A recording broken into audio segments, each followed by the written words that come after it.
If you like sunshine, great restaurants, beautiful mountain views, and amazing golf courses, Scottsdale might be right for you.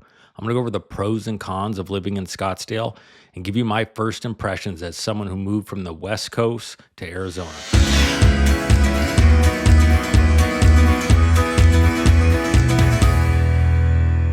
Before we get into the pros and cons, I want to give you some of my first impressions, things that stood out to me the first few times driving around Scottsdale. If you're driving east through Phoenix and into the city of Scottsdale, there is a noticeable difference as soon as you cross the city line. As you get into the city, everything feels a bit nicer, seems a bit cleaner. And I always joke that once you see rows of palm trees, then you know you're in Scottsdale. Resorts, golf courses, gated communities, you'll see lined up with palm trees. And it just gives you that feel. It's always kind of like, okay, I know I'm in Scottsdale now. That's not to say that there's not palm trees throughout the Phoenix metro area, but there is a certain feel to it in Scottsdale. One of the other things I notice is there's large lots where old homes have just been bulldozed and they've built a custom home on it. One of the things that stood out to me that seemed a bit odd is some of these beautiful $2, $3, $4 million homes are on really busy roads. And I think they took advantage of the large lot size. That's why they purchased the property, but they'll just bulldoze an old house, put the house they want on it. One of the other things you notice is just everything is a bit more upscale, whether it's shopping, restaurants. A lot of the restaurants in Scottsdale will have valets. That's kind of a sign you're in Scottsdale. And the food's really great there, lots of great restaurants. The other thing is just tons of golf courses. There is golf courses everywhere in Scottsdale. So plenty of different options, whether it's something that can be just 5 minutes from your house, or there's some that are worth a drive up north Scottsdale that are really nice as well. Let's cover some stats for Scottsdale. And first, we'll look at the population, which is 244,000. And that does increase by roughly 10% in the winter months when the snowbirds arrive. So that's one thing to keep in mind. When you have snowbirds through the winter months, you are going to have a bit more traffic. And it's a very large city, so covers 184 square miles, and it's 31 miles north to south. Now, in terms of golf courses, last I read, there was 51 golf courses in Scottsdale alone, and then over 200 in the Phoenix metro area. And then the other thing we'll look at is average age. So in Scottsdale, average age is 49. If you compare that to Phoenix, which is 35, so definitely more catered towards that 50 plus crowd in Scottsdale. Now let's look at the pros of living in Scottsdale. And first we'll cover the weather. There's 330 days of sunshine per year. It's great for outdoor activities. Usually all winter, it's somewhere between about 65 and 75 degrees. Really makes sense why so many retirees, or there's some people that just spend the winters here, and it's just perfect, very comfortable temperatures. Now, the summers are very hot, and I'll touch on that in the cons later. Second pro we'll cover is outdoor lifestyle. Scottsdale is the perfect place for outdoor enthusiasts, whether you're into hiking, mountain biking, golfing, or horseback riding. Plenty of places to do those activities. The north end of Scottsdale borders the McDowell Sonoran Preserve, which has over 200 miles of trails. Now, you also have Camelback Mountain, which is technically in Phoenix, but it's right on the border of Phoenix and Scottsdale. That's great for hiking. And if you add to that the world-class golf courses that Scottsdale has, and there's some amazing parks as well, it makes sense why people who love the outdoors want to live in Scottsdale.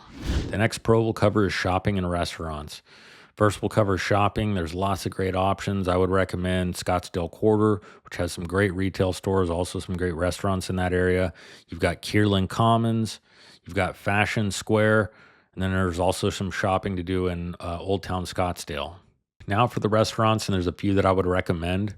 Scottsdale Quarter actually has some really good restaurants, and I would recommend Culinary Dropout, which is American food. It's got a pretty wide variety in the menu. Really cool indoor-outdoor space there. They actually have multiple locations throughout the valley, and they're all a little bit different. Good food there, wide variety, and a good vibe.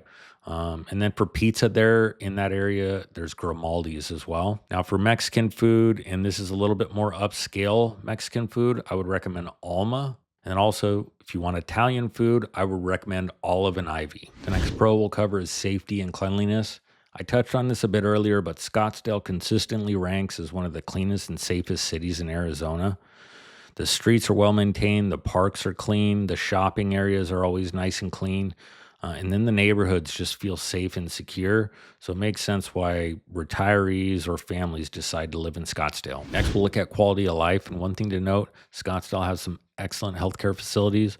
Probably the top one I can think of is the Mayo Clinic, which is well known throughout the US, and they have an amazing facility in Scottsdale. Other than that, I touched on them before. There's great shopping, great restaurants.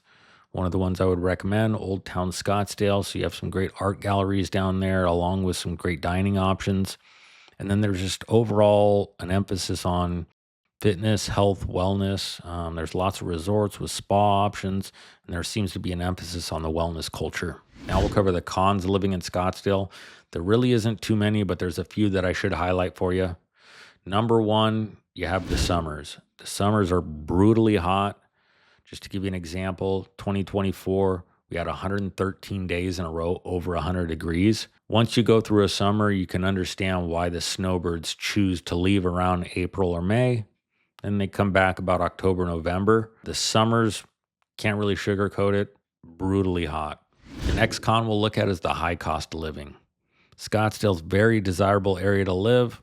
Makes sense why the homes are a little bit more expensive. A lot of people want to live in Scottsdale. Median sale price as of February 2025 was $865,000. If you're relocating from somewhere like LA or the Bay Area, that's going to be a drop in price for you. If you're coming from somewhere like Seattle, pricing is probably going to be similar.